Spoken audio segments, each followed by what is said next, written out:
आओ पंजाबी पढ़िए जी, बिच दिलां दे जड़िए जी। आओ पंजाबी पढ़िए जी, बिच दिलां दे जड़िए जी। मां बोली पंजाबी बई, सोहनी बोली साडी बई। सोहनी सोहनी लिखिए बई, लिखदे लिखदे सिखिए बई। आओ पंजाबी आओ पंजाबी पढ़िए जी, बिच दिलां दे जड़िए जी। आओ पंजाबी पढ़िए जी, आओ पंजाबी पढ़िए जी, आओ पंजाबी पढ़िए जी।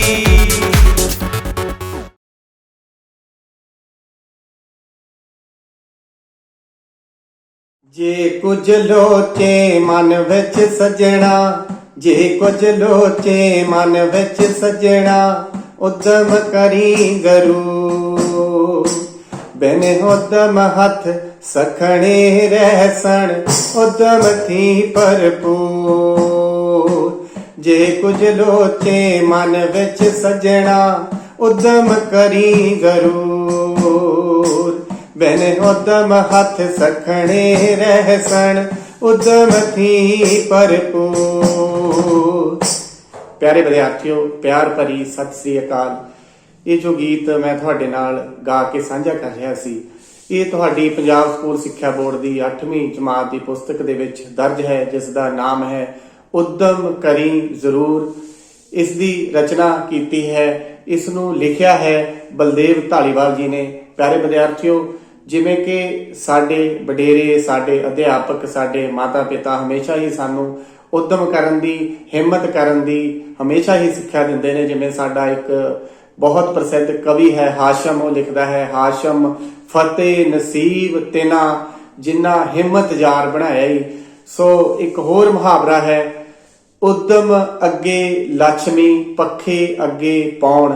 ਭਾਵ ਜਿਹੜੇ ਲੋਕ ਹਿੰਮਤ ਕਰਦੇ ਨੇ, ਉਦਮ ਕਰਦੇ ਨੇ, ਮਿਹਨਤ ਕਰਦੇ ਨੇ, ਬਾਰ-ਬਾਰ ਯਤਨ ਕਰਦੇ ਨੇ, ਉਹ ਜ਼ਿੰਦਗੀ ਦੇ ਵਿੱਚ ਸਫਲ ਹੁੰਦੇ ਨੇ, ਕਾਮਯਾਬ ਹੁੰਦੇ ਨੇ। ਸੋ ਸਾਡੇ ਬੱਚਿਆਂ ਲਈ ਬਹੁਤ ਹੀ ਪਿਆਰੀ ਤੇ ਸੋਹਣੀ ਰਚਨਾ ਜਿਹੜੀ ਕਿ ਤੁਹਾਡੀ ਪਾਠ ਪੁਸਤਕ ਦੇ ਵਿੱਚ ਸ਼ਾਮਲ ਹੈ। ਇਸ ਰਚਨਾ ਨੂੰ ਜਦੋਂ ਵੀ ਬੱਚੇ ਇੱਕ ਸੁਰ, ਤਾਲ, ਲੈਅ ਦੇ ਵਿੱਚ ਗਾਉਂਦੇ ਨੇ ਤਾਂ ਬੜਾ ਉਹਨਾਂ ਨੂੰ ਆਨੰਦ ਆਉਂਦਾ। ਕੇਵਲ ਵਿਦਿਆਰਥੀਆਂ ਨੂੰ ਹੀ ਆਨੰਦ ਨਹੀਂ ਆਉਂਦਾ, ਉਹਨਾਂ ਦੇ ਅਧਿਆਪਕ ਜਦੋਂ ਸੁਣਦੇ ਨੇ ਉਹਨਾਂ ਨੂੰ ਵੀ ਬਹੁਤ ਵਧੀਆ ਲੱਗਦਾ। ਇੱਕ ਪ੍ਰੇਰਨਾ ਦੇਣ ਵਾਲੀ ਇਹ ਕਵਿਤਾ ਹੈ ਜੋ ਉਦਮ ਕਰੀ ਜ਼ਰੂਰ। ਇਸ ਨੂੰ ਆਪਾਂ ਪਹਿਲਾਂ ਰਲ ਕੇ ਗਾਵਾਂਗੇ, ਗਾਉਣ ਤੋਂ ਬਾਅਦ ਆਪਾਂ ਇਸ ਦੇ ਭਾਵ ਅਰਥ ਵੀ ਸਮਝਣੇ ਨੇ, ਕਿਉਂਕਿ ਸਾਨੂੰ ਪ੍ਰੀਖਿਆ ਦੇ ਵਿੱਚ, ਸਾਨੂੰ ਪੇਪਰ ਦੇ ਵਿੱਚ ਇਸ ਦੇ ਭਾਵ ਅਰਥ ਕਰਨ ਲਈ ਪੁੱਛਿਆ ਜਾਵੇਗਾ। ਇਸ ਤੋਂ ਬਿਨਾਂ ਕੁਝ ਛੋਟੇ ਪ੍ਰਸ਼ਨ ਤੇ ਮੁਹਾਵਰੇ ਉਹ ਵੀ ਇਸ ਦੇ ਵਿੱਚੋਂ ਸਾਨੂੰ ਆ ਸਕਦੇ ਹਨ। ਅਸੀਂ ਨਾਲ ਦੀ ਨਾਲ ਕਾਪੀ ਦੇ ਉੱਤੇ ਨੋਟ ਕਰਦੇ ਜਾਣਾ ਹੈ, ਜਿਹੜੇ ਸ਼ਬਦ ਦੇ ਅਰਥ ਸਾਨੂੰ ਨਹੀਂ ਪਤਾ ਹਨ ਉਹ ਆਪਾਂ ਨਾਲ ਦੀ ਨਾਲ ਨੋਟ ਕਰ ਲੈਣੇ ਹਨ। ਆਪਾਂ ਪਹਿਲਾਂ ਇਸ ਕਵਿਤਾ ਨੂੰ ਇਸੇ ਤਰ੍ਹਾਂ ਹੀ ਗਾਉਂਦੇ ਹਾਂ, ਉਸ ਤੋਂ ਬਾਅਦ ਆਪਾਂ ਇਸ ਦੇ ਭਾਵ ਅਰਥ ਕਰਾਂਗੇ। ਸੋ ਇਸੇ ਤਰ੍ਹਾਂ ਅਗਰ ਤੁਸੀਂ ਗਾ ਲੈਂਦੇ ਹੋ, ਜਿਹੜਾ ਬੱਚਾ ਗਾ ਲੈਂਦਾ ਹੈ ਤਾਂ ਉਸਨੇ ਵੀ ਇਸ ਦੇ ਨਾਲ ਨਾਲ ਇਸ ਕਵਿਤਾ ਨੂੰ ਗਾਉਣਾ ਹੈ। ਤੁਹਾਡੇ ਕੋਲ ਕਿਤਾਬ ਹੈ, ਤੁਸੀਂ ਕਿਤਾਬ ਨੂੰ ਆਪਣੇ ਅੱਗੇ ਰੱਖ ਸਕਦੇ ਹੋ, ਨਹੀਂ ਤਾਂ ਤੁਸੀਂ, ਜੇ ਤੁਹਾਨੂੰ ਇਹ ਕਵਿਤਾ ਯਾਦ ਹੈ ਤਾਂ ਇਸ ਨੂੰ ਨਾਲ ਨਾਲ ਗਾ ਸਕਦੇ ਹੋ। ਜੇਕਰ ਨਹੀਂ ਯਾਦ ਤਾਂ ਯਾਦ ਜ਼ਰੂਰ ਕਰ ਲੈਣੀ। ਆਪਾਂ ਪਹਿਲਾਂ ਇਹ ਕਵਿਤਾ ਨੂੰ ਇੱਕ ਵਾਰ ਸਾਰੀ ਨੂੰ ਗਾਵਾਂਗੇ, ਉਸ ਤੋਂ ਬਾਅਦ ਫਿਰ ਆਪਾਂ ਇਸ ਦੇ ਭਾਵ ਅਰਥ ਕਰਾਂਗੇ। ਫਿਰ ਆਪਾਂ ਕਰਦੇ ਹਾਂ ਸ਼ੁਰੂ। ਜੇ ਕੁਝ ਲੋਚੇ ਮਨ ਵਿੱਚ ਸਜਣਾ, ਉਦਮ ਕਰੀ ਜ਼ਰੂਰ। ਜੇ ਕੁਝ ਲੋਚੇ ਮਨ ਵਿੱਚ ਸਜਣਾ, ਉਦਮ ਕਰੀ ਜ਼ਰੂਰ। ਬਿਨ ਉਦਮ ਹੱਥ ਸਖਣੇ ਰਹਿਸਣ, ਉਦਮ ਥੀ ਭਰਪੂਰ। ਜੇ ਚਾਹੇ ਪੁੱਜਣਾ ਮੰਜ਼ਲ ਤੇ, ਵਗੀ ਜਿਵੇਂ ਦਰਿਆ। ਜੇ ਚਾਹੇ ਪੁੱਜਣਾ ਮੰਜ਼ਲ ਤੇ, ਵਗੀ ਜਿਵੇਂ ਦਰਿਆ। ਤੋਰ ਨਿਰੰਤਰ ਨਾ ਜ਼ਿੰਦਗੀ ਦਾ, ਮੌਤ ਕਦਮ ਰੁਕਿਆ। ਤੋਰ ਨਿਰੰਤਰ ਨਾ ਜ਼ਿੰਦਗੀ ਦਾ, ਮੌਤ ਕਦਮ ਰੁਕਿਆ। ਜੇ ਕਿਧਰੇ ਹਾਰਾਂ ਲੱਕ ਤੋੜਨ, ਮਨ ਹੋ ਜਾਏ ਨਿਰਾਸ਼। ਜੇ ਕਿਧਰੇ ਹਾਰਾਂ ਲੱਕ ਤੋੜਨ, ਮਨ ਹੋ ਜਾਏ ਨਿਰਾਸ਼। ਜ਼ਿੰਦਗੀ ਜਾਣੀ ਕੋਲ ਮੇਰਾ, ਜ਼ਿੰਦਗੀ ਜਾਣੀ ਕੋਲ ਮੇਰਾ, ਜਿੱਤ ਵਿੱਚ ਰੱਖ ਵਿਸ਼ਵਾਸ। जे किधरे मन दे अंबर ते छाए कोर उदासी, जे किधरे मन दे अंबर ते छाए कोर उदासी, मन दा मालिक बनन न देवी हे तां तेरी दासी, मन दा मालिक बनन न देवी हे तां तेरी दासी। तेरे मन विच रोशन सूरज, तेरे मन विच रोशन सूरज, चंद्रमा ते तारे, कदमां दे विच मंजिलां तेरे समझ लमें जे प्यारे, कदमां दे विच मंजिलां तेरे समझ लमें जे प्यारे। तेरे खड़न तो जग ने खड़ना मुरझाया मुरझावे, तेरे खड़न तो जग ने खड़ना मुरझाया मुरझावे, बंड सुगंधियां प्रीत सुनेहे निगे प्यार कलावे, वंड सुगंधियां प्रीत सुनेहे निगे प्यार कलावे, सिदक लगन दे तकड़े खंबी उड़ना उच्च आसमानी, थल सागर भी रोक सकण ना तेरी सहज रवानी, थल सागर भी रोक सकण ना तेरी सहज रवानी। जे कुछ लोचे मन विच सजना, जे कुछ लोचे मन विच सजना, उद्यम करी जरूर, बिन उद्यम हथ सखणे रहसन, उद्यम थी भरपूर, उद्यम थी भरपूर, उद्यम थी भरपूर। प्यारे विद्यार्थियों, ਤੁਹਾਨੂੰ ਵਧੀਆ ਲੱਗੀ ਹੋਵੇਗੀ ਇਹ ਰਚਨਾ, ਇਹ ਕਵਿਤਾ ਜੋ ਬਲਦੇਵ ਢਾਲੀਵਾਲ ਜੀ ਨੇ ਲਿਖੀ ਹੈ, ਤੁਹਾਡੀ ਪਾਠ ਪੁਸਤਕ ਦੇ ਵਿੱਚ ਸ਼ਾਮਲ ਹੈ। ਜੇ ਕੁਝ ਲੋਚੇ ਮਨ ਵਿੱਚ ਸੱਜਣਾ, ਉਦਮ ਕਰੀ ਜ਼ਰੂਰ, ਹਮੇਸ਼ਾ ਹੀ, ਚਾਹੇ ਉਹ ਬੱਚਾ ਹੈ, ਚਾਹੇ ਉਹ ਵੱਡਾ ਹੈ, ਚਾਹੇ ਉਹ ਕਿਸੇ ਵੀ ਉਮਰ ਦਾ ਹੈ, ਜਿਸ ਨੇ ਵੀ ਜ਼ਿੰਦਗੀ ਦੇ ਵਿੱਚ ਕੋਈ ਨਿਸ਼ਾਨਾ ਮਿਥਿਆ ਹੈ, ਕੋਈ ਮੰਜ਼ਿਲ ਪਾਉਣੀ ਹੈ, ਤਾਂ ਉਸ ਨੂੰ ਹਿੰਮਤ ਕਰਨੀ ਪੈਂਦੀ ਹੈ, ਉਸ ਨੂੰ ਉਦਮ ਕਰਨਾ ਪੈਂਦਾ ਹੈ। ਇਹੀ ਇੱਕ ਸੁਨੇਹਾ ਦਿੱਤਾ ਹੈ ਸਾਡੇ ਕਵੀ ਨੇ ਸਾਡੇ ਬੱਚਿਆਂ ਲਈ। ਪਿਆਰੇ ਵਿਦਿਆਰਥੀਓ, ਆਪਾਂ ਭਾਵ ਅਰਥ ਵੀ, ਜਦੋਂ ਸਾਡੀ ਪ੍ਰੀਖਿਆ ਹੁੰਦੀ ਹੈ, ਪੇਪਰ ਹੁੰਦੇ ਹਨ, ਆਪਾਂ ਭਾਵ ਅਰਥ ਵੀ ਲਿਖਣੇ ਹੁੰਦੇ ਹਨ। ਇਸ ਕਵਿਤਾ ਦੇ ਆਪਾਂ ਭਾਵ ਅਰਥ ਕਰਾਂਗੇ। ਸ਼ੁਰੂ ਦੇ ਵਿੱਚ ਪਹਿਲੀਆਂ ਲਾਈਨਾਂ ਹਨ, ਜੇ ਕੁਝ ਲੋਚੇ ਮਨ ਵਿੱਚ ਸੱਜਣਾ, ਉਦਮ ਕਰੀ ਜ਼ਰੂਰ, ਬਿਨ ਉਦਮ ਹੱਥ ਸਖਣੇ ਰਹਿਸਣ, ਉਦਮ ਥੀ ਭਰਪੂਰ। ਜਿਵੇਂ ਕਿ ਇੱਕ ਕਹਾਣੀ ਵੀ ਹੈ, ਜਿੱਥੇ ਚਾਹ ਉੱਥੇ ਰਾਹ। ਜੇਕਰ ਸਾਡੀ ਇੱਛਾ ਹੈ, ਜੇ ਕੁਝ ਲੋਚੇ, ਜੇ ਕੁਝ ਤੋਂ ਲੋਚਦਾ ਹੈ ਆਪਣੇ ਮਨ ਦੇ ਵਿੱਚ ਕੁਝ ਬਣਨ ਬਾਰੇ, ਕਿਸੇ ਮੰਜ਼ਿਲ ਨੂੰ ਪਾਉਣ ਬਾਰੇ, ਕਿਸੇ ਵੱਡੇ ਸੁਪਨੇ ਬਾਰੇ, ਤਾਂ ਤੈਨੂੰ ਸਭ ਤੋਂ ਪਹਿਲਾਂ ਉਦਮ ਕਰਨਾ ਪਵੇਗਾ। ਜਿਵੇਂ ਗੁਰੂ ਸਾਹਿਬਾਨ ਨੇ ਵੀ ਲਿਖਿਆ ਹੈ, ਆਪਣੇ ਹੱਥੀ ਆਪਣਾ ਆਪੇ ਹੀ ਕਾਜ ਸਵਾਰੀਐ।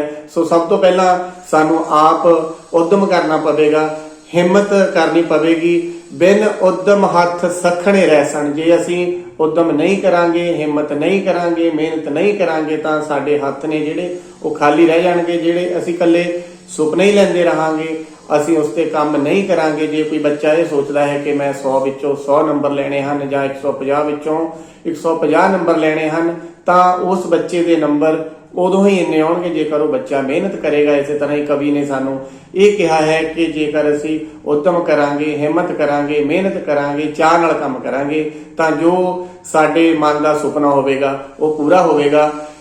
ਅੱਗੇ ਪੜ੍ਹਦੇ ਹਾਂ ਬੱਚੇ ਆਪਾਂ, ਜੇ ਚਾਹੇ ਪੁੱਜਣਾ ਮੰਜ਼ਿਲ ਤੇ ਵਗੀ ਜਿਵੇਂ ਦਰਿਆ। ਦਰਿਆ ਲਗਾਤਾਰ ਜਿਵੇਂ ਪਾਣੀ ਵਗਦਾ ਹੈ, ਜਿਵੇਂ ਕਿਸੇ ਨੇ ਕਿਹਾ ਕਿ ਪਾਣੀ ਵਗਦੇ ਹੀ ਚੰਗੇ ਲੱਗਦੇ ਹਨ, ਪਾਣੀ ਵਗਦੇ ਹੀ ਵਧੀਆ ਲੱਗਦੇ ਹਨ। ਜੇਕਰ ਅਸੀਂ ਆਪਣੀ ਮੰਜ਼ਿਲ ਤੇ ਪੁੱਜਣਾ ਹੈ, ਜੇਕਰ ਅਸੀਂ ਮੰਜ਼ਿਲ ਮਿੱਥੀ ਹੈ, ਆਪਣੀ ਬਹੁਤ ਵੱਡੀ ਮੰਜ਼ਿਲ ਮਿੱਥੀ ਹੈ, ਤਾਂ ਉੱਥੇ ਜਾਣ ਲਈ ਸਾਨੂੰ ਲਗਾਤਾਰ ਜਿਵੇਂ ਦਰਿਆ ਵਗਦਾ ਹੈ, ਦਰਿਆ ਦਾ ਪਾਣੀ ਵਗਦਾ ਹੈ, ਉਸੇ ਤਰ੍ਹਾਂ ਲਗਾਤਾਰ ਚੱਲਦੇ ਰਹਿਣਾ ਚਾਹੀਦਾ ਹੈ, ਲਗਾਤਾਰ ਕੰਮ ਕਰਦੇ ਰਹਿਣਾ ਚਾਹੀਦਾ ਹੈ। ਤੋਰ ਨਿਰੰਤਰ ਨਾ ਜ਼ਿੰਦਗੀ ਦਾ, ਮੌਤ ਕਦਮ ਰੁਕਿਆ। ਤੋਰ ਨਿਰੰਤਰ, ਲਗਾਤਾਰ ਤੁਰਦੇ ਰਹਿਣਾ ਹੀ ਜੀਵਨ ਹੈ। ਜੇਕਰ ਅਸੀਂ ਰੁਕ ਜਾਂਦੇ ਹਾਂ, ਜਿਸ ਤਰ੍ਹਾਂ ਕਿਸੇ ਇਨਸਾਨ ਦੀ ਮੌਤ ਹੋ ਜਾਂਦੀ ਹੈ, ਰੁਕ ਜਾਂਦਾ ਹੈ, ਤੇ ਜੇਕਰ ਅਸੀਂ ਚੱਲਣੋਂ ਰੁਕ ਜਾਂਦੇ ਹਾਂ ਤਾਂ ਉਸ ਦੇ ਬਰਾਬਰ ਹੀ ਅਸੀਂ ਵੀ ਹੋ ਜਾਂਦੇ ਹਾਂ। ਇਸ ਕਰਕੇ ਸਾਨੂੰ ਜ਼ਿੰਦਗੀ ਲਗਾਤਾਰ, ਜਿਵੇਂ ਆਪਾਂ ਦੇਖਦੇ ਹਾਂ ਕਿ ਆਲੇ ਦੁਆਲੇ ਕੁਦਰਤ ਲਗਾਤਾਰ ਕੰਮ ਕਰ ਰਹੀ ਹੈ, ਸੂਰਜ ਚੜ ਰਿਹਾ ਹੈ, ਚੰਨ ਤਾਰੇ ਚੜ ਰਹੇ ਹਨ, ਪੰਛੀ ਉੱਡ ਰਹੇ ਹਨ, ਰੁੱਖ ਲਗਾਤਾਰ ਉੱਤੇ ਨੂੰ ਵੱਧ ਰਹੇ ਹਨ, ਸਾਰੀ ਸ੍ਰਿਸ਼ਟੀ, ਸਾਰੀ ਕੁਦਰਤ ਕੰਮ ਕਰ ਰਹੀ ਹੈ। ਇਸੇ ਤਰ੍ਹਾਂ ਤੋਰ ਨਿਰੰਤਰ ਨਾ ਜ਼ਿੰਦਗੀ ਦਾ, ਮੌਤ ਕਦਮ ਰੁਕਿਆ। ਇਸ ਤਰ੍ਹਾਂ ਸਾਨੂੰ ਲਗਾਤਾਰ ਚੱਲਦੇ ਰਹਿਣਾ ਚਾਹੀਦਾ ਹੈ, ਲਗਾਤਾਰ ਮਿਹਨਤ ਕਰਦੇ ਰਹਿਣਾ ਚਾਹੀਦਾ ਹੈ।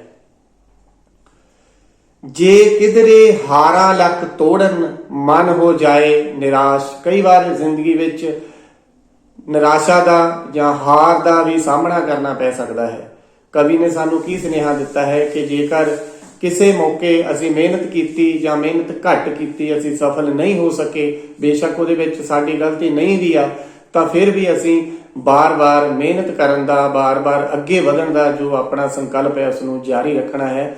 ਜੇ ਕਿਧਰੇ ਹਾਰਾਂ ਲੱਕ ਤੋੜਨ ਮਨ ਹੋ ਜਾਏ ਨਿਰਾਸ਼। ਕਈ ਵਾਰੀ ਸਾਡੇ ਮਨ ਦੇ ਵਿੱਚ ਨਿਰਾਸ਼ਤਾ, ਉਦਾਸੀ ਵੀ ਆ ਜਾਂਦੀ ਹੈ ਵੀ ਮੈਂ ਇੰਨੀ ਮਿਹਨਤ ਕੀਤੀ ਪਰ ਮੈਨੂੰ ਉਹਨੇ ਨੰਬਰ ਨਹੀਂ ਆਏ। ਪਰ ਫਿਰ ਸਾਨੂੰ ਕਵੀ ਅਗਲੀ ਲਾਈਨ ਦੇ ਵਿੱਚ ਕੀ ਸੁਨੇਹਾ ਦਿੰਦਾ ਹੈ, ਜ਼ਿੰਦਗੀ ਜਾਣੀ ਘੋਲ ਮੇਰਾ, ਜਿੱਤ ਵਿੱਚ ਰੱਖ ਵਿਸ਼ਵਾਸ। ਵੀ ਜ਼ਿੰਦਗੀ ਆ ਜਿਹੜੀ ਇੱਕ ਬਹੁਤ ਵੱਡਾ ਸਫ਼ਰ ਹੈ, ਬਹੁਤ ਲੰਬਾ ਸਫ਼ਰ ਹੈ। ਜ਼ਿੰਦਗੀ ਜਾਣੀ ਘੋਲ ਮੇਰਾ, ਵੀ ਇਹ ਇੱਕ ਕੁਝ ਕੁ ਪਲਾਂ ਦੀ ਗੱਲ ਨਹੀਂ। ਜ਼ਿੰਦਗੀ ਜਿੰਨੀ ਦੇਰ ਸਾਡੀ ਜੀਵਨ ਹੈ ਉਦੋਂ ਤੱਕ ਸਾਡਾ ਫਰਜ਼ ਬਣਦਾ ਹੈ ਕਿ ਅਸੀਂ ਲਗਾਤਾਰ ਹਾਰ ਕੇ ਵੀ ਅੱਗੇ ਮਿਹਨਤ ਕਰਨੀ ਹੈ। ਡਿੱਗ ਡਿੱਗ ਕੇ, ਜਿਵੇਂ ਕਿਹਾ ਜਾਂਦਾ ਹੈ ਕਿ ਜਿਹੜੇ ਡਿੱਗ ਡਿੱਗ ਕੇ ਉੱਠ ਕੇ ਫਿਰ ਚੱਲ ਪੈਂਦੇ ਨੇ ਉਹੀ ਅੱਗੇ ਜ਼ਿੰਦਗੀ ਦੇ ਵਿੱਚ ਸਫਲ ਹੁੰਦੇ ਨੇ। ਜ਼ਿੰਦਗੀ ਜਾਣੀ ਘੋਲ ਮੇਰਾ, ਇਹ ਲੰਬਾ ਘੋਲ ਹੈ, ਜਿੱਤ ਵਿੱਚ ਰੱਖ ਵਿਸ਼ਵਾਸ।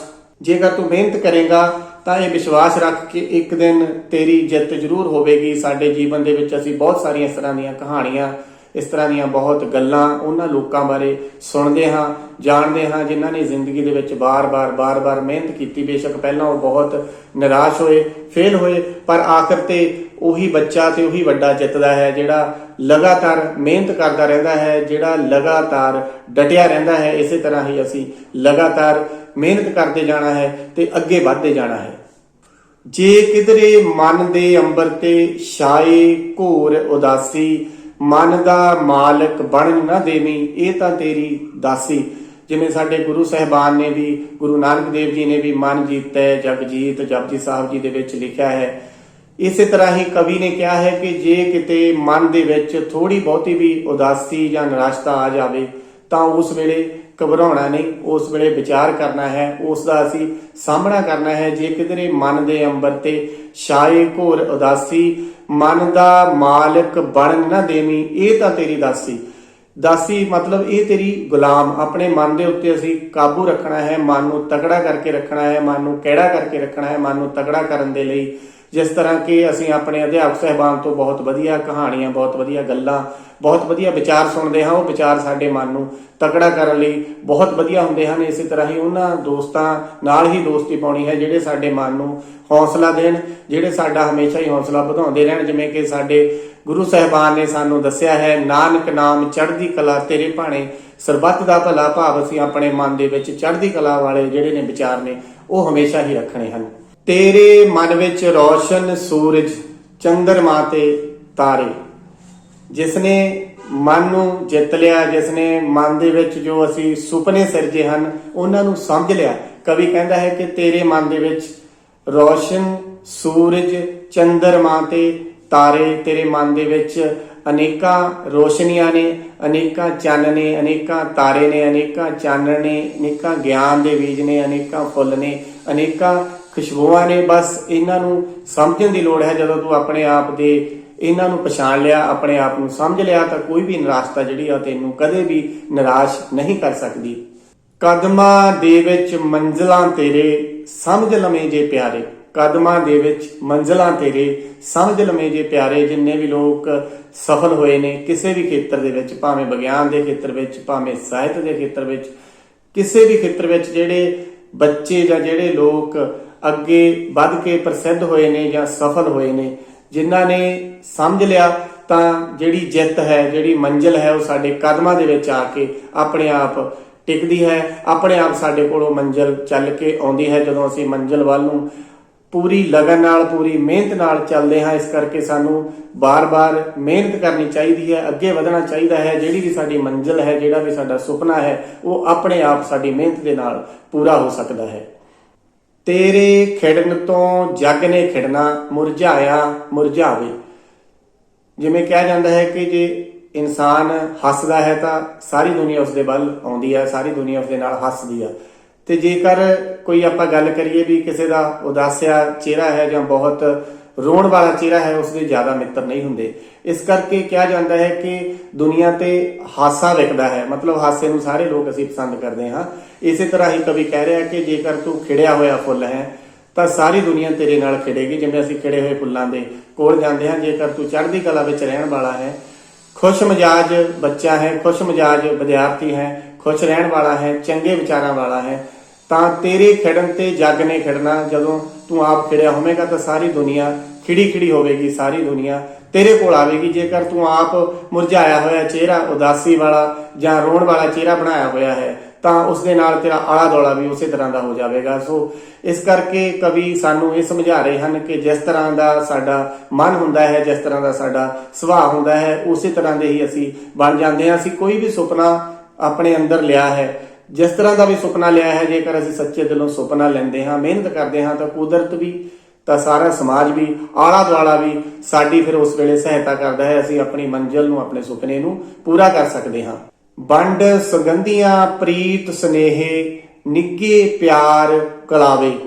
ਕਵੀ ਕਹਿੰਦਾ ਹੈ ਕਿ ਤੂੰ ਫੁੱਲ ਬਣ, ਤੂੰ ਸੁਗੰਧੀਆਂ ਵੰਡ, ਪ੍ਰੀਤ ਦੇ ਸੁਨੇਹੇ, ਪਿਆਰ ਦੇ ਸੁਨੇਹੇ ਲੋਕਾਂ ਨੂੰ ਵੰਡ। ਇਹ ਸੁਨੇਹੇ ਜਦੋਂ ਤੂੰ ਵੰਡੇਗਾ, ਜਿਵੇਂ ਕਿਸੇ ਨੇ ਕਿਹਾ ਕਿ ਜਦੋਂ ਤੁਸੀਂ ਕਿਸੇ ਨੂੰ ਆਪਣੇ ਹੱਥ ਵਿੱਚ ਰੱਖ ਕੇ ਫੁੱਲ ਵੰਡਦੇ ਹੋ ਤਾਂ ਕੁਝ ਨਾ ਕੁਝ ਖੁਸ਼ਬੂ ਤੁਹਾਡੇ ਹੱਥਾਂ ਤੇ ਲੱਗੀ ਰਹਿ ਜਾਂਦੀ ਹੈ, ਜਿਹੜੀ ਕਿ ਤੁਹਾਡੇ ਕੋਲ ਹੀ ਰਹਿਣੀ ਹੈ। ਜੇਕਰ ਅਸੀਂ ਕਿਸੇ ਨੂੰ ਕੰਡੇ ਵੰਡਣ ਦੀ ਕੋਸ਼ਿਸ਼ ਕਰਦੇ ਹਾਂ ਤਾਂ ਉਹ ਨਾਲ ਸਾਡੇ ਵੀ ਹੱਥਾਂ ਤੇ ਚੁਭਦੇ ਹਨ। ਇਸ ਕਰਕੇ ਲੋਕਾਂ ਨੂੰ ਨਿੱਘ ਦੇ, ਪਿਆਰ ਦੇ, ਫੁੱਲ ਦੇ, ਖੁਸ਼ਬੂਆਂ ਦੇ ਕਵੀ ਇਹਨਾਂ ਲਾਈਨਾਂ ਦੇ ਵਿੱਚ, ਇਹਨਾਂ ਸਤਰਾਂ ਦੇ ਵਿੱਚ ਇਹ ਸਾਨੂੰ ਕਹਿਣਾ ਚਾਹ ਰਿਹਾ ਹੈ। ਸੋ ਅਸੀਂ ਵੀ ਇਸੇ ਤਰ੍ਹਾਂ ਹੀ ਆਪਣੇ ਜੀਵਨ ਦੇ ਵਿੱਚ ਫੁੱਲ ਵੰਡਣ ਵਾਲੇ, ਖੁਸ਼ਬੂ ਵੰਡਣ ਵਾਲੇ, ਪਿਆਰ ਵੰਡਣ ਵਾਲੇ ਬਣਨਾ ਹੈ। ਸਿਦਕ ਲਗਨ ਦੇ ਤਕੜੇ ਖੰਭੀ, ਉੱਡਣਾ ਉੱਚ ਅਸਮਾਨੀ। ਸਿਦਕ ਲਗਨ ਦੇ ਤਕੜੇ ਖੰਭੀ, ਉੱਡਣਾ ਉੱਚ ਅਸਮਾਨੀ। ਜੇ ਸਾਡੀ ਮੰਜ਼ਿਲ ਬਹੁਤ ਉੱਚੀ ਹੈ, ਬਾਜ ਵਾਂਗ ਅਸੀਂ ਬਹੁਤ ਉੱਚੇ ਉੱਡਣਾ ਹੈ, ਤਾਂ ਸਾਡੇ ਵਿੱਚ ਸਿਦਕ, ਭਰੋਸਾ, ਲਗਨ, ਵਿਸ਼ਵਾਸ, ਇਹਨਾਂ ਖੰਭਾਂ ਦੇ ਨਾਲ ਅਸੀਂ ਸਾਰੀ ਦੁਨੀਆ ਜਿੱਤ ਸਕਦੇ ਹਾਂ। ਅਸੀਂ ਅਸਮਾਨ ਛੂਹ ਸਕਦੇ ਹਾਂ, ਅਸੀਂ ਬਹੁਤ ਦੂਰ ਤੱਕ ਜਾ ਸਕਦੇ ਹਾਂ। ਅਸੀਂ ਜ਼ਿੰਦਗੀ 'ਚ ਆਪਣੇ ਮਨ ਚਾਹੇ ਸੁਪਨੇ ਪੂਰੇ ਕਰ ਸਕਦੇ ਹਾਂ।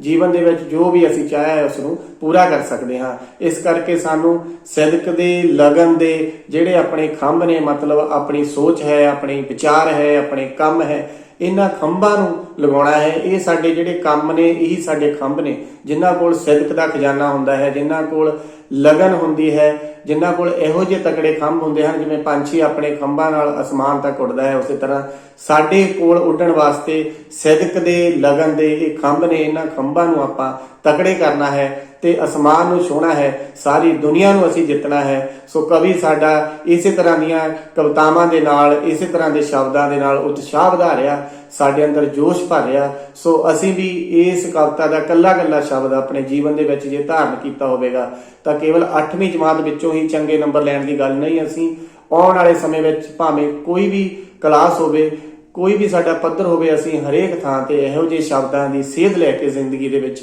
ਕਾਮਯਾਬ ਹੋ ਸਕਦੇ ਹਾਂ।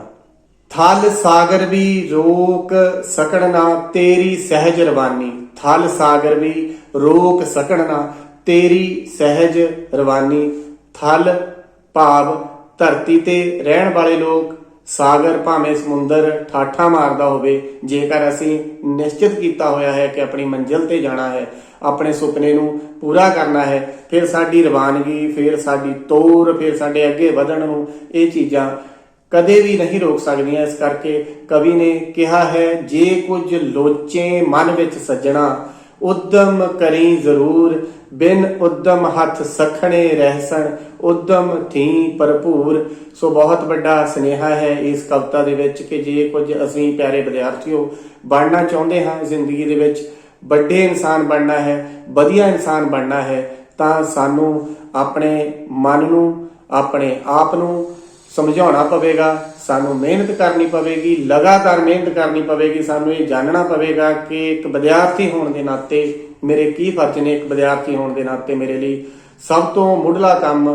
ਕੀ ਹੈ। ਕਈ ਵਾਰੀ ਕੀ ਹੁੰਦਾ ਹੈ ਕਿ ਸਾਡਾ ਪੜ੍ਹਾਈ ਦਾ ਸਮਾਂ ਹੁੰਦਾ ਹੈ, ਸਾਡੇ ਕੁਝ ਵਿਦਿਆਰਥੀ ਪੜ੍ਹਾਈ ਨੂੰ ਛੱਡ ਕੇ ਉਹ ਆਪਣਾ ਸਮਾਂ ਮੋਬਾਈਲ ਤੇ ਜਾਂ ਇਸ ਤਰ੍ਹਾਂ ਦੀਆਂ ਗੱਲਾਂ ਤੇ ਜਿਨ੍ਹਾਂ ਗੱਲਾਂ ਨੇ ਉਹਨਾਂ ਨੂੰ ਜੀਵਨ ਦੇ ਵਿੱਚ ਕੁਝ ਵੀ ਨਹੀਂ ਦੇਣਾ, ਉਹਨਾਂ ਤੇ ਆਪਣਾ ਸਮਾਂ ਖਰਾਬ ਕਰਦੇ ਹਨ। ਸੋ ਇਸ ਕਰਕੇ ਸਾਨੂੰ ਪਹਿਲਾਂ ਆਪਣੇ ਸਮੇਂ ਨੂੰ ਸਮਝਣ ਦੀ ਲੋੜ ਹੈ। ਸਮੇਂ ਨੂੰ ਅਸੀਂ ਇੱਕ ਇਸ ਤਰ੍ਹਾਂ ਦੇ ਸਮੇਂ ਨੂੰ ਆਪਣੇ ਜੋ ਅਸੀਂ ਪੜ੍ਹਨ ਦਾ ਸਮਾਂ ਨਿਸ਼ਚਿਤ ਕਰਨਾ ਹੈ, ਸੈਰ ਦਾ ਸਮਾਂ ਨਿਸ਼ਚਿਤ ਕਰਨਾ ਹੈ, ਸਾਰੇ ਕੰਮਾਂ ਨੂੰ ਜੇਕਰ ਨਿਸ਼ਚਿਤ ਕੀਤਾ ਹੋਵੇਗਾ ਫਿਰ ਹੀ ਅਸੀਂ ਵਧੀਆ ਢੰਗ ਨਾਲ ਆਪਣੀ ਪੜ੍ਹਾਈ ਵੱਲ ਧਿਆਨ ਦੇ ਸਕਦੇ ਹਾਂ। ਸੋ ਸਾਰੀਆਂ ਗੱਲਾਂ ਜੇਕਰ ਅਸੀਂ ਸਾਰੇ ਆਲੇ ਦੁਆਲੇ ਨੂੰ, ਸਾਰੇ ਹਾਲਾਤਾਂ ਨੂੰ ਪਰਖਦੇ ਹਾਂ, ਸੋਚਦੇ ਹਾਂ ਤਾਂ ਇਹਨਾਂ ਗੱਲਾਂ ਦਾ ਬਹੁਤ ਮਹੱਤਵ ਹੁੰਦਾ ਹੈ ਸਾਡੇ ਜੀਵਨ ਦੇ ਵਿੱਚ। ਇਸ ਤਰ੍ਹਾਂ ਵਿਦਿਆਰਥੀਓ, ਅਸੀਂ ਉਦਮ ਕਰਕੇ, ਹਿੰਮਤ ਕਰਕੇ ਆਪਣੇ ਜੀਵਨ ਦੇ ਵਿੱਚ ਬਹੁਤ ਕੁਝ ਪਾ ਸਕਦੇ ਹਾਂ, ਬਹੁਤ ਕੁਝ ਬਣ ਸਕਦੇ ਹਾਂ। ਇਸ ਕਵਿਤਾ ਦੇ ਵਿੱਚੋਂ ਸਾਡੇ ਕੋਲ ਭਾਵ ਅਰਥ ਸਪਸ਼ਟ ਕਰਨ ਲਈ ਤੁਹਾਡੀ ਪਾਠ ਪੁਸਤਕ ਦੇ ਵਿੱਚ 2 ਪਹਿਰੇ ਦਿੱਤੇ ਹਨ। ਪਾਠ ਅਭਿਆਸ ਦੇ ਵਿੱਚ ਹੈ, ਹੇਠ ਲਿਖੀਆਂ ਸਤਰਾਂ ਦਾ ਭਾਵ ਸਪਸ਼ਟ ਕਰੋ। ਜੇ ਕਿਧਰੇ ਹਾਰਾਂ ਲੱਕ ਤੋੜਨ, ਮਨ ਹੋ ਜਾਏ ਨਿਰਾਸ਼, ਜ਼ਿੰਦਗੀ ਜਾਣੀ ਘੋਲ ਲਮੇਰਾ, ਜਿੱਤ ਵਿੱਚ ਰੱਖ ਵਿਸ਼ਵਾਸ। ਕਵੀ ਇਹ ਕਹਿਣਾ ਚਾਹੁੰਦਾ ਹੈ ਕਿ ਜੇਕਰ ਜ਼ਿੰਦਗੀ ਦੇ ਵਿੱਚ ਤੇਰੇ ਸਾਹਮਣੇ ਕੋਈ ਹਾਰ ਆ ਜਾਵੇ, ਕੋਈ ਇਸ ਤਰ੍ਹਾਂ ਦੀ ਗੱਲ ਹੋ ਜਾਵੇ ਤਾਂ ਫਿਰ ਵੀ ਤੂੰ ਨਿਰਾਸ਼ ਨਹੀਂ ਹੋਣਾ। ਜ਼ਿੰਦਗੀ ਬਹੁਤ ਵੱਡਾ ਘੋਲ ਹੈ, ਇਸ ਦੇ ਵਿੱਚ ਹਾਰਾਂ ਜਿੱਤਾਂ ਆਉਂਦੀਆਂ ਜਾਂਦੀਆਂ ਰਹਿਣੀਆਂ ਹਨ। ਇਸ ਕਰਕੇ ਤੈਨੂੰ ਵਿਸ਼ਵਾਸ ਰੱਖਣਾ ਚਾਹੀਦਾ ਹੈ ਕਿ ਜੇ ਕਿਧਰੇ ਹਾਰਾਂ ਲੱਕ ਤੋੜਨ, ਮਨ ਹੋ ਜਾਏ ਨਿਰਾਸ਼, ਜ਼ਿੰਦਗੀ ਜਾਣੀ ਘੋਲ ਲਮੇਰਾ, ਜਿੱਤ ਵਿੱਚ ਰੱਖ ਵਿਸ਼ਵਾਸ। ਜੇਕਰ ਤੂੰ ਲਗਾਤਾਰ ਮਿਹਨਤ ਕਰੇਗਾ, ਲਗਾਤਾਰ ਪੜ੍ਹਾਈ ਕਰੇਗਾ ਤਾਂ ਇਹ ਵਿਸ਼ਵਾਸ ਰੱਖ ਕਿ ਤੇਰੀ ਜਿੱਤ ਹੋਣੀ ਹੀ ਹੋਣੀ ਹੈ, ਤੂੰ ਜਿੱਤਣਾ ਹੀ ਜਿੱਤਣਾ ਹੈ। ਇੱਕ ਹੋਰ ਪਹਿਰਾ ਦਿੱਤਾ ਹੈ ਜਿਸ ਦੀ ਅਸੀਂ ਵਿਆਖਿਆ ਕਰਨੀ ਹੈ।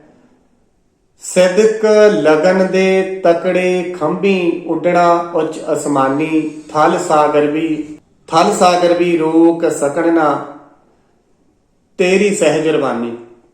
ਜੇਕਰ ਤੂੰ ਸਿਦਕ ਦੇ ਨਾਲ, ਲਗਨ ਦੇ ਨਾਲ ਆਪਣੇ ਖੰਭਾਂ ਨੂੰ ਤਕੜਾ ਕਰ ਲਵੇਂਗਾ, ਭਾਵ ਆਪਣੀ ਉਡਾਨ ਨੂੰ ਲਗਾਤਾਰ ਤੂੰ ਅੱਗੇ ਵਧਦਾ ਰਵੇਂਗਾ, ਸਿਦਕ ਲਗਨ ਦੇ ਤਕੜੇ ਖੰਭੀ, ਉੱਡਣਾ ਉੱਚ ਅਸਮਾਨੀ, ਇਹਨਾਂ ਖੰਭਾਂ ਦੇ ਨਾਲ ਤੂੰ ਅਸਮਾਨ ਵਿੱਚ ਉੱਡ ਸਕਦਾ ਹੈ। ਫਿਰ ਜਿਹੜੀ ਤੇਰੀ ਤੋਰ ਹੈ, ਜਿਹੜੀ ਤੇਰੀ ਰਵਾਨਗੀ ਹੈ, ਇਸ ਨੂੰ ਨਾ ਥਲ ਭਾਵ ਧਰਤੀ ਤੇ ਰਹਿਣ ਵਾਲੇ ਲੋਕ ਜਾਂ ਧਰਤੀ ਦੀ ਕੋਈ ਵੀ ਰੁਕਾਵਟ ਤੇ ਨਾ ਹੀ ਸਾਗਰ ਦੇ ਵਿੱਚ ਆਉਣ ਵਾਲੀਆਂ ਛੱਲਾਂ ਉਹ ਤੇਰੀ ਰਵਾਨੀ ਨੂੰ ਨਹੀਂ ਰੋਕ ਸਕਦੀਆਂ। ਭਾਵ ਜੋ ਤੂੰ ਮੰਜ਼ਿਲ ਚਾਹੀ ਹੈ, ਜੋ ਤੂੰ ਸੁਪਨਾ ਲਿਆ ਹੈ, ਉਹ ਤੂੰ ਪੂਰਾ ਕਰ ਸਕਦਾ ਹੈ। ਇਸੇ ਤਰ੍ਹਾਂ ਹੀ ਪਾਠ ਅਭਿਆਸ ਦੇ ਵਿੱਚ ਉਦਮ ਕਰਨ ਨਾਲ ਸਾਨੂੰ ਕੀ ਪ੍ਰਾਪਤ ਹੁੰਦਾ ਹੈ, ਇਸ ਦਾ ਉੱਤਰ ਅਸੀਂ ਲਿਖ ਸਕਦੇ ਹਾਂ ਕਿ ਜੋ ਅਸੀਂ ਮਨ ਚਾਹੀ ਮੰਜ਼ਿਲ ਪਾ ਸਕਦੇ ਹਾਂ, ਅਸੀਂ ਸਫਲਤਾ ਪਾ ਸਕਦੇ ਹਾਂ, ਅਸੀਂ ਸਫਲ ਹੋ ਸਕਦੇ ਹਾਂ। ਜਿਸ ਤਰ੍ਹਾਂ ਦਾ ਵੀ ਖਿਆਲ ਤੁਹਾਡੇ ਮਨ ਦੇ ਵਿੱਚ ਆਵੇ, ਅਸੀਂ ਉਹ ਉੱਤਰ ਇਸ ਦਾ ਲਿਖ ਦੇਣਾ ਹੈ। ਕੁਝ ਇੱਕ ਔਖੇ ਸ਼ਬਦਾਂ ਦੇ ਅਰਥ ਵੀ ਹਨ, ਆਪਾਂ ਉਹਨਾਂ ਦੀ ਵੀ ਗੱਲ ਕਰ ਲਈਏ। ਲੋਚੇ ਭਾਵ ਚਾਹੇ, ਇੱਛਾ ਕਰੇ, ਰਹਿਸਣ ਰਹਿਣਗੇ, ਭਰਪੂਰ ਭਰੇ ਹੋਏ, ਘੋਲ ਜਿੱਥੇ ਪਹਿਲਵਾਨਾਂ ਦੀ ਕੁਸ਼ਤੀ ਹੁੰਦੀ ਹੈ, ਟਾਕਰਾ ਹੁੰਦਾ ਹੈ, ਉੱਥੇ ਆਪਾਂ ਕਹਿ ਦਿੰਦੇ ਹਾਂ ਵੀ ਉੱਥੇ ਅੱਜ ਪਹਿਲਵਾਨਾਂ ਦਾ ਘੋਲ ਹੋਣਾ ਹੈ। ਇਹ ਕੁਝ ਕੁ ਸ਼ਬਦ ਜਿਨ੍ਹਾਂ ਦੇ ਅਰਥ ਆਪਾਂ ਕਾਪੀ ਤੇ ਨੋਟ ਕਰ ਲੈਣੇ ਹਨ। ਕਈ ਵਾਰ ਲਿਖਣ ਦੇ ਨਾਲ ਹੀ ਸਾਨੂੰ ਯਾਦ ਹੋ ਜਾਂਦੇ ਹਨ, ਬਾਰ-ਬਾਰ ਪੜ੍ਹਨ ਦੇ ਨਾਲ ਸਾਨੂੰ ਯਾਦ ਹੋ ਜਾਂਦੇ ਨੇ। ਸਾਡਾ ਕਵੀ ਵੀ ਇਹੀ ਸੁਨੇਹਾ ਦਿੰਦਾ ਹੈ ਕਿ ਲਗਾਤਾਰ ਅਸੀਂ ਮਿਹਨਤ ਕਰਨੀ ਹੈ, ਲਗਾਤਾਰ ਡਟੇ ਰਹਿਣਾ ਹੈ, ਲਗਾਤਾਰ ਜੁੜੇ ਰਹਿਣਾ ਹੈ, ਲਗਾਤਾਰ ਪੜ੍ਹਦੇ ਰਹਿਣਾ ਹੈ, ਲਗਾਤਾਰ ਜੋ ਵੀ ਸਾਡੇ ਹਿੱਸੇ ਜ਼ਿੰਮੇਵਾਰੀਆਂ ਉਹਨਾਂ ਨੂੰ ਨਿਭਾਉਂਦੇ ਰਹਿਣਾ ਹੈ। ਕੁਝ ਹੋਰ ਸ਼ਬਦ ਨੇ, ਦਾਸੀ ਸੇਵਾ ਕਰਨ ਵਾਲੀ, ਸਿਦਕ ਵਿਸ਼ਵਾਸ ਭਰੋਸਾ, ਸਹਿਜ ਰਵਾਨੀ, ਸੁਭਾਵਕ ਚਾਲ ਭਾਵ ਸਹਿਜਤਾ ਦੇ ਨਾਲ ਅਸੀਂ ਲਗਾਤਾਰ ਚੱਲਦੇ ਜਾਣਾ ਹੈ। ਵਾਕਾਂ ਵਿੱਚ ਵਰਤੋਂ, ਕੁਝ ਵਾਕਾਂ ਵਿੱਚ ਵਰਤੋਂ ਵਾਲੇ ਸ਼ਬਦ ਵੀ ਸਾਡੇ ਕੋਲ ਹਨ। ਮੰਜ਼ਿਲ ਆਪਾਂ ਵਾਕ ਬਣਾ ਸਕਦੇ ਹਾਂ ਕਿ ਮਿਹਨਤ ਕਰਨ ਵਾਲੇ ਮਨ ਚਾਹੀ ਮੰਜ਼ਿਲ ਤੇ ਪਹੁੰਚ ਜਾਂਦੇ ਹਨ। ਉਦਮ, ਸਾਨੂੰ ਉਦਮ ਕਰਨਾ ਚਾਹੀਦਾ ਹੈ ਚੰਗੇ ਨੰਬਰ ਪ੍ਰਾਪਤ ਕਰਨ ਲਈ, ਮਨ ਚਾਹੀ ਮੰਜ਼ਿਲ ਤੇ ਪਹੁੰਚਣ ਲਈ। ਤੁਸੀਂ ਆਪਣੇ ਹਿਸਾਬ ਨਾਲ ਜਿਹੜਾ ਵੀ ਤੁਹਾਨੂੰ ਸ਼ਬਦ ਲੱਗੇ ਕਿ ਮੈਂ ਇਸ ਤਰ੍ਹਾਂ ਦਾ ਵਾਕ ਜਿਹੜਾ ਆਪਣੀ ਜ਼ਿੰਦਗੀ ਨਾਲ ਜੋੜ ਕੇ ਵਾਕ ਤੁਸੀਂ ਬਣਾਓਗੇ ਤਾਂ ਉਹ ਵਾਕ ਬਹੁਤ ਵਧੀਆ ਬਣੇਗਾ। ਤੁਸੀਂ ਆਪਣੇ ਹਿਸਾਬ ਨਾਲ ਇਹਨਾਂ ਵਾਕਾਂ ਦੇ ਵਿੱਚ ਵਰਤੋਂ ਕਰਨੀ ਹੈ ਇਹਨਾਂ ਸ਼ਬਦਾਂ ਦੀ। ਅਗਲਾ ਸ਼ਬਦ ਹੈ ਨਿਰੰਤਰ।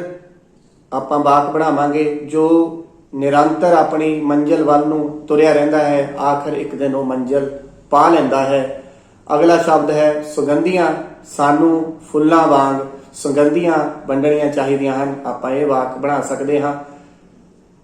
ਸਿਦਕ, ਜੋ ਸਿਦਕ ਦੇ ਨਾਲ ਅੱਗੇ ਵਧਦੇ ਹਨ, ਜੋ ਸਿਦਕ ਰੱਖ ਕੇ ਮਿਹਨਤ ਕਰਦੇ ਹਨ, ਉਹਨਾਂ ਨੂੰ ਮਨਚਾਹੀ ਮੰਜ਼ਿਲ ਪ੍ਰਾਪਤ ਹੋ ਜਾਂਦੀ ਹੈ। ਆਪਾਂ ਕੋਸ਼ਿਸ਼ ਕਰਨੀ ਹੈ ਕਿ ਇਹਨਾਂ ਵਾਕਾਂ ਨੂੰ, ਜੇ ਇਸ ਕਵਿਤਾ ਵਿੱਚ ਜੋ ਕਵੀ ਸਾਨੂੰ ਕਹਿਣਾ ਚਾਹੁੰਦਾ ਹੈ ਉਹਨਾਂ ਹੀ ਭਾਵਾਂ ਨੂੰ ਆਪਾਂ ਇਹਨਾਂ ਵਾਕਾਂ ਦੇ ਵਿੱਚ ਵਰਤੀਏ ਤਾਂ ਉਹ ਸਾਡੇ ਲਈ ਹੋਰ ਵੀ ਇੱਕ ਵਧੀਆ ਗੱਲ ਹੋਵੇਗੀ। ਅਗਲਾ ਸ਼ਬਦ ਹੈ ਸੱਖਣੇ ਹੱਥ, ਭਾਵ ਖਾਲੀ ਹੱਥ ਆਪਾਂ ਵਾਕ ਬਣਾ ਸਕਦੇ ਹਾਂ। ਜੋ ਲੋਕ ਮਿਹਨਤ ਨਹੀਂ ਕਰਦੇ ਉਹ ਸੱਖਣੇ ਰਹਿ ਜਾਂਦੇ ਹਨ, ਜਾਂ ਉਹਨਾਂ ਦੇ ਹੱਥ ਸੱਖਣੇ ਰਹਿ ਜਾਂਦੇ ਹਨ। ਲੱਕ ਤੋੜਨਾ, ਇਸ ਦੀ ਆਪਾਂ ਵਾਕ ਵਿੱਚ ਇਸ ਦੀ ਆਪਾਂ ਵਰਤੋਂ ਕਰ ਸਕਦੇ ਹਾਂ। ਜਿਵੇਂ ਆਪਾਂ ਅੱਜ ਦੇ ਸਮੇਂ ਨਾਲ ਵੀ ਜੋੜ ਸਕਦੇ ਹਾਂ ਕਿ ਮਹਿੰਗਾਈ ਨੇ ਗਰੀਬ ਲੋਕਾਂ ਦਾ ਲੱਕ ਤੋੜ ਦਿੱਤਾ ਹੈ। ਕਵੀ ਵੀ ਲਿਖਦਾ ਹੈ, ਜੇ ਕਿਧਰੇ ਹਾਰਾਂ ਲੱਕ ਤੋੜਨ, ਜੇ ਜ਼ਿੰਦਗੀ ਦੇ ਵਿੱਚ ਬਾਰ-ਬਾਰ ਹਾਰਾਂ ਲੱਕ ਤੋੜਨ ਤਾਂ ਸਾਨੂੰ ਘਬਰਾਉਣਾ ਨਹੀਂ ਚਾਹੀਦਾ, ਬਾਰ-ਬਾਰ ਮਿਹਨਤ ਕਰਨੀ ਚਾਹੀਦੀ ਹੈ। ਇਸ ਤਰ੍ਹਾਂ ਅਸੀਂ ਜੋ ਪਾਠ ਅਭਿਆਸ ਦੇ ਵਿੱਚ ਕੁਝ ਸ਼ਬਦ ਨੇ ਜਿਨ੍ਹਾਂ ਦੀ ਅਸੀਂ ਵਾਕਾਂ ਵਿੱਚ ਵਰਤੋਂ ਕਰਨੀ ਹੈ। ਸਾਡੇ ਪਾਠ ਅਭਿਆਸ ਦੇ ਵਿੱਚ ਹੀ ਇੱਕ ਹੋਰ ਸੁਝਾਅ ਦਿੱਤਾ ਗਿਆ ਹੈ ਕਿ ਵਿਦਿਆਰਥੀ ਦਿਨ ਭਰ ਜੋ ਕੰਮ ਕਰਦੇ ਹਨ ਉਹਨਾਂ ਕੰਮਾਂ ਨੂੰ ਕਾਪੀ ਦੇ ਉੱਤੇ ਲਿਖ ਕੇ ਆਪਣੇ ਅਧਿਆਪਕ ਦੇ ਨਾਲ ਸਾਂਝਾ ਕਰਨਾ ਹੈ। ਜਿਵੇਂ ਕਿ ਸਾਡੀ ਇਹ ਕਵਿਤਾ ਉਦਮ ਕਰੀ ਜ਼ਰੂਰ, ਅਸੀਂ ਇਸ ਕਵਿਤਾ ਤੋਂ ਕੀ ਸਿੱਖਿਆ ਹੈ, ਜਾਂ ਇਸ ਤਰ੍ਹਾਂ ਦੀ ਕੋਈ ਹੋਰ ਕਵਿਤਾ ਅਸੀਂ ਅਗਰ ਪੜ੍ਹੀ ਹੈ, ਜਾਂ ਇਸ ਤਰ੍ਹਾਂ ਦੀ ਕੋਈ ਗੱਲ, ਕੋਈ ਕਹਾਣੀ ਸੁਣੀ ਹੈ, ਜਾਂ ਕਿਤੇ ਅੱਗੇ ਪਿੱਛੇ ਅਸੀਂ ਹੋਰ ਕਿਸੇ ਥਾਂ ਤੋਂ ਇਸ ਤਰ੍ਹਾਂ ਦੀਆਂ ਗੱਲਾਂ ਸੁਣੀਆਂ ਹਨ, ਉਹਨਾਂ ਨੂੰ ਆਪਣੀ ਕਾਪੀ ਤੇ ਲਿਖ ਕੇ ਆਪਣੇ ਅਧਿਆਪਕ ਦੇ ਨਾਲ, ਆਪਣੇ ਸਾਥੀਆਂ ਦੇ ਨਾਲ ਸਾਂਝੀਆਂ ਕਰ ਸਕਦੇ ਹਾਂ। ਕਿਉਂਕਿ ਜੇ ਆਪਾਂ ਕਿਸੇ ਨਾਲ ਚੰਗੇ ਵਿਚਾਰਾਂ ਦੀ ਸਾਂਝ ਪਾਉਂਦੇ ਹਾਂ, ਜੇ ਅਸੀਂ ਕਿਸੇ ਨੂੰ ਇੱਕ ਵਿਚਾਰ ਦਿੰਦੇ ਹਾਂ, ਇੱਕ ਵਿਚਾਰ ਉਹ ਸਾਨੂੰ ਦਿੰਦਾ ਹੈ, ਤਾਂ ਸਾਡੇ ਕੋਲ ਦੋ ਵਿਚਾਰ ਹੋ ਜਾਂਦੇ ਨੇ। ਸੋ ਇਸੇ ਤਰ੍ਹਾਂ ਹੀ ਇਸ ਕਵਿਤਾ ਨੂੰ ਯਾਦ ਰੱਖਣਾ ਹੈ, ਕੇਵਲ ਆਪਣੇ ਪੇਪਰਾਂ ਤੱਕ ਹੀ ਨਹੀਂ, ਅਸੀਂ ਆਪਣੀ ਸਾਰੀ ਜ਼ਿੰਦਗੀ ਇਸ ਕਵਿਤਾ ਨੂੰ ਆਪਣੇ ਨਾਲ ਲੈ ਕੇ ਚੱਲਣਾ ਹੈ, ਆਪਣੀ ਜ਼ਿੰਦਗੀ ਦੇ ਵਿੱਚ ਬਿਠਾਉਣਾ ਹੈ। ਸੋ ਇੱਕ ਵਾਰ ਫਿਰ ਆਪਾਂ ਇਸ ਕਵਿਤਾ ਨੂੰ ਗਾ ਕੇ ਪੜਾਂਗੇ। ਜੇ ਕੁਝ ਲੋਚੇ ਮਨ ਵਿੱਚ ਸਜਣਾ, ਉਦਮ ਕਰੀ ਜ਼ਰੂਰ। ਜੇ ਕੁਝ ਲੋਚੇ ਮਨ ਵਿੱਚ ਸਜਣਾ, ਉਦਮ ਕਰੀ ਜ਼ਰੂਰ। ਬਿਨ ਉਦਮ ਹੱਥ ਸਖਣੇ ਰਹਿਸਣ, ਉਦਮ ਥੀ ਭਰਪੂਰ।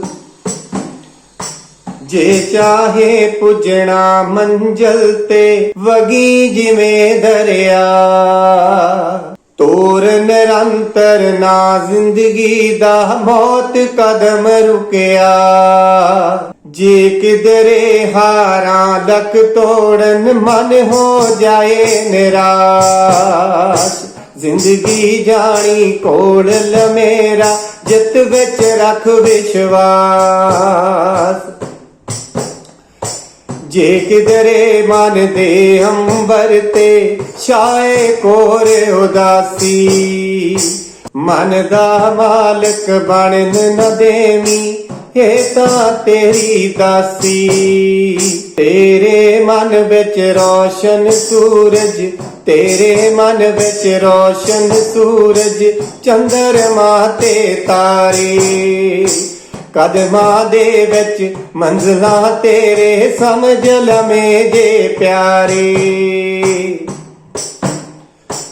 ਤੇਰੇ ਖੜਨ ਤੋਂ ਜਗ ਨੇ ਖੜਨਾ, ਮੁਰਝਾਇਆ ਮੁਰਝਾਵੇ। ਤੇਰੇ ਖੜਨ ਤੋਂ ਜਗ ਨੇ ਖੜਨਾ, ਮੁਰਝਾਇਆ ਮੁਰਝਾਵੇ। ਸੋ ਤੁਸੀਂ ਵੀ ਇਸ ਨੂੰ ਇਸ ਤਰ੍ਹਾਂ ਯਾਦ ਕਰ ਲੈਣਾ ਕਿ ਸਾਰੀ ਜ਼ਿੰਦਗੀ ਸਾਡੇ ਇਹ ਮਨ ਦੇ ਵਿੱਚ ਵਸੀ ਰਹੇ। ਕੇਵਲ 8ਵੀਂ ਜਮਾਤ ਹੀ ਨਹੀਂ, ਉਸ ਤੋਂ ਬਾਅਦ ਹਰੇਕ ਜਮਾਤ ਦੇ ਵਿੱਚ ਤੁਹਾਡੇ ਲਈ ਇੱਕ ਪ੍ਰੇਰਨਾ ਵਾਲੀ ਕਵਿਤਾ ਹੈ, ਉਦਮ ਕਰੀ ਜ਼ਰੂਰ। ਸੋ ਇਸੇ ਤਰ੍ਹਾਂ ਅਸੀਂ ਉਦਮ ਕਰਦੇ ਰਹਿਣਾ ਹੈ।